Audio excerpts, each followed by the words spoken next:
culture, and the quirkier side of life. The Todd Starnes Commentary.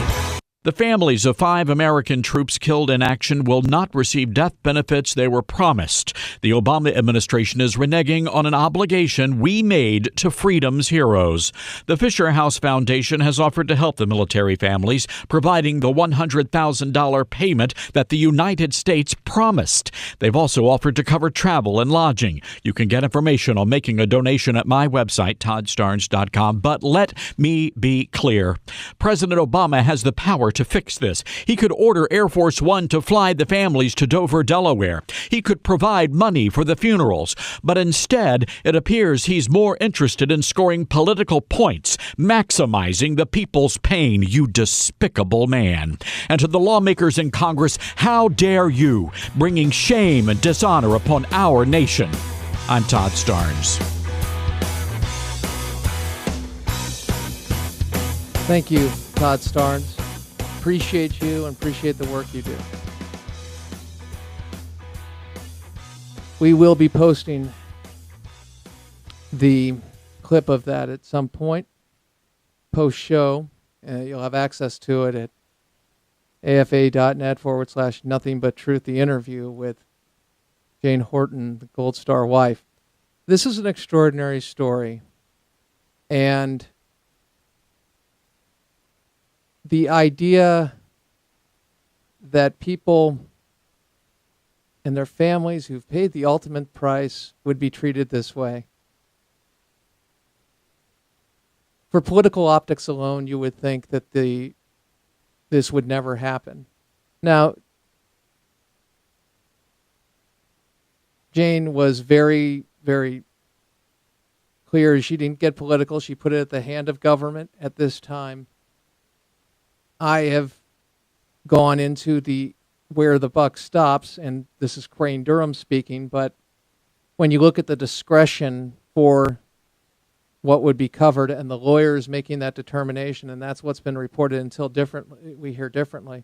And then we see the pattern of behavior of what has been closed, what has been denied as use of a venue, and what has been allowed for that venue, speaking to the immigration rally. You see the behavior during the sequester of making it as painful as possible, even though they were allowed the discretion, departments were allowed the discretion. You hear park rangers in this latest instance saying we're supposed to make it as painful as possible.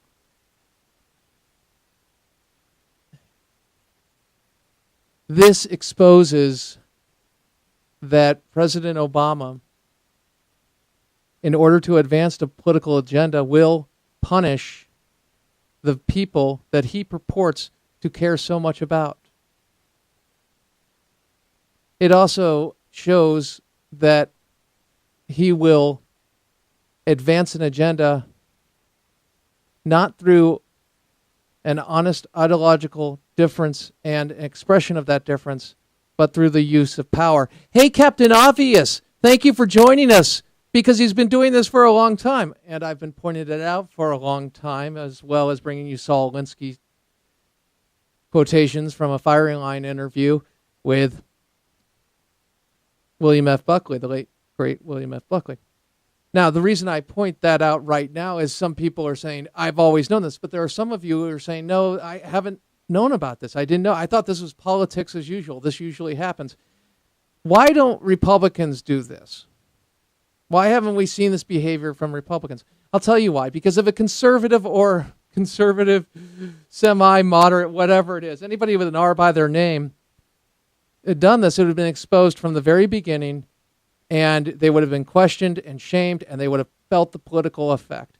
Because we have a left-wing president, that's why it's not covered in the way that it should be in the punishing of the enemies, or the punishing of the people to advance the agenda.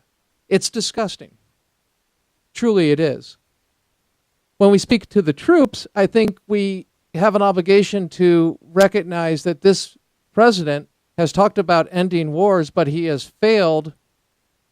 He has taken victory, and he has taken defeat from the jaws of victory and pulled it out and said, you know what? Iraq, it's going to be a Shia superstate, which it's turning into, by the way, in the chaos. He did that by blowing the status of forces agreement. and Joe Biden, Vice President Biden, was put in charge. But the buck stops with the president. That's the thing about leadership. It stops if you're white, black, whatever you may be. That's where it stops. The reason I invoke that is because I am so ripping tired of the dodge and the invoking of something that is not germane to the discussion. When I speak to the president, it's not about President Obama per se. It's about the executive. It's about the office itself. It is about what the role and the job of that office, that the person elected to that office, the responsibilities of that person. It's not about the man's race. So when President Obama drops the ball, it's the president dropping the ball. It's not President Obama in the sense of Democrat dropping the ball. No, it's the President of the United States dropping the ball. We've really got to make this point. President Obama is president for all of us. Now, some of you will write in and say, how dare you? He's not my president. I didn't vote for him. But he's the president of the United States. That's my point. I'm not sitting there going, hey, love his policies. No, I oppose his policies. But I'm not going to make it about him personally. I'm going to make it about the office and the use of power, because that will transcend time. And that's the important part of this, to recognize the use of the office and the power. Well, you don't understand. He has a plan for this. I mean, he has a vision. This is what he looks to do. He wants to take America down a notch. He believes that would be best for America because it's best for the world. He doesn't believe people should have more than somebody else or more power. He doesn't really have a belief that there's good and evil in the world per se, as it was defined in the sense of the Cold War. No, he believes that we have overstepped our bounds. We're imperialists. We're empire builders, yet we're liberators. So I make this point a lot, but I think it should be made. The president of the United States is the president of all of us. And that's what makes the latest transgressions so odious, because it exposes the fact that he has not embraced that. That when we talk about politicizing something that should be, as a function of leadership, something that is not politicized to the point where you're punishing the American people. You're putting the American people on the altar of your agenda to advance it for short-term political gain. That's the misuse of the office. That's a problem. Now, I could go to the belief system and the worldview, and I could get into that and how this is what he has been taught, and this is what he has studied, and this is what he has displayed. He'll pay lip service to something else. I could get into that, and I do expose it. I do expose the contradictions. But this is not about President Obama. This is about the President of the United States. Man, you're saying that a lot, because it's important for those that want to make it all about the President of the United States, President Obama, and about Obama. When President Obama leaves office, there's a legacy in the use of this and these tactics. And what I would much rather do is, rather than get into what President Obama personally is all about, I want to look at the behavior and policies. I understand that he's connected with Bill Ayers. I've spoken to it. I've had guests on that detail it. But I want to get to the policies of what he's doing, because I feel and I recognize that if I expose those policies to people that maybe are just getting into this, because that's what's happening. That's what Ted Cruz was going after. People just getting into this, just discovering, hey, Obamacare's not the socialist dream that it was told to be. They wouldn't call it a socialist dream. They would say everybody a fairness, everybody is benefiting, everybody's part of the social fabric and they're being helped. And I mean, come on, you're not compassionate unless you believe the government can actually do it. And if you have a brain, you recognize that the government can't do it. I'm sorry. You actually have a brain, and you won't be able to recognize that if you don't study it. If you study it, you may be very smart and may be able to tell me every tree in the forest and every little detail about them, but you won't be able to see the forest through the trees in the overall sense. You'll lack the common sense. You'll lack the idea of what it takes to lead, which leadership is about results. Leadership is not about blaming or demonizing. Leadership is about results. Fixing the problem. And our founders understood this. The Constitution certainly laid this out. Donald Rumsfeld even speaks to that. It's about how the marbles are divided and how the House has a special obligation when it comes to the funding of the government. It's closest to the people every 2 years. What was that accent, Craig? Closest to the people every 2 years. I don't know. I'm going, maybe Jesse Jackson's taking over in me. But I'm not rhyming. The point is, there is a design to this and a place where the president can lead. Now here, you are going to see and hear the president, former Defense Secretary Donald Rumsfeld talk about leadership.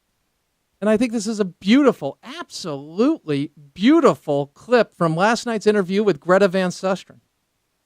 Greta Van Susteren, fantastic interviewer, by the way.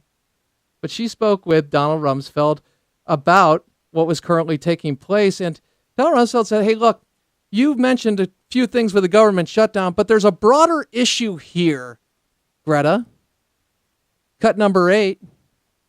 Roll it. In the broader sense, what's really taking place is that the lack of leadership is sending a signal around the world that the United States is in decline, that we're withdrawing, that we as a country are not going to behave in a rational manner. We're managing our economy on a European model, which is a failed model, and that signal goes out around the world. We're damaging our defense budget in ways that suggest to the rest of the world that the United States will not be a factor that we've been throughout my adult lifetime. It is a sad thing. You know, you can lose a great deal pretty fast, and it takes years and years and years to build back up the kind of confidence and the deterrent effect and the respect that the United States has had for so many years. These are things we don't see. It's something I've pointed to numerous. Why do you keep saying that? You pointed to because I have recognized this, and I do want you all to recognize that when you hear this, we've been talking about this for some time. But when the former Secretary of Defense says it, and he is pointing to a particular legacy that we have that of respect in the world, that can be taken down pretty quickly. It takes a long time to build up. And oftentimes through the blood and treasure of the United States. I would point to the blood first and foremost and always, because that should be enough. So when we say policies cause more death or lead to more death, they do. There are consequences for the actions. You know this. You know. When you talk of peace and ending wars and you announce the fact you're withdrawing, what do you think that does to the enemy?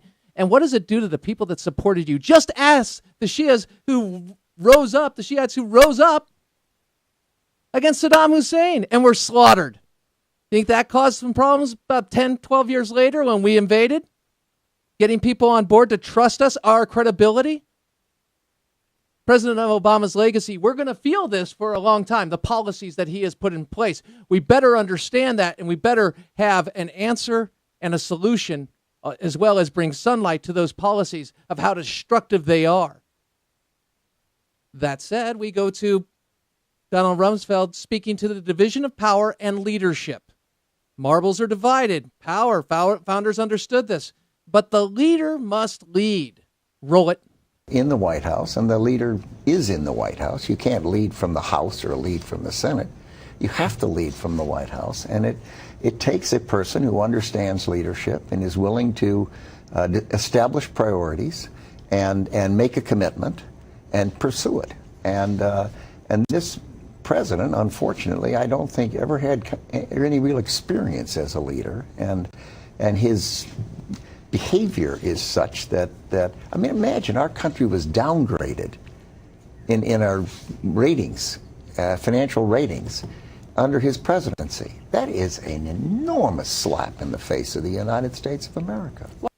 And again, there's a legacy to that. So next hour, we're going to go through, first we have this tremendous interview where, is this proper to say? I'll just say a reporter was taken to the woodshed by a representative who was delivering the truth. And it was a spectacle to see how the reporter responded. We'll get to that. And then we will actually open up the phone lines at the second half of the half hour on the flip side to where we are now as a country. Do you believe we are in decline? Do you believe we will be able to come back from the policies and where we are right now? You see, some people are saying the strategy was wrong, the shutdown was wrong. I don't think it's wrong. I think at some point you dig in. I think it's long overdue. Because we've been continuing, even as we see off the cliff as we go, continue to keep going and worried about the political risk.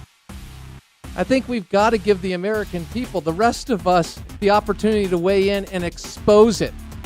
And that's what's going on right now. That's why you see the president come out with a press conference yesterday, not because he's in a point of strength, no, because the people are starting to recognize who and what this man does with the office of the presidency and how it impacts the American people, the very people he purports to help and protect. Crane Durham's Nothing But Truth. Hey, stay tuned for the great One News Now, onenewsnow.com, American Family News, AFR Talk.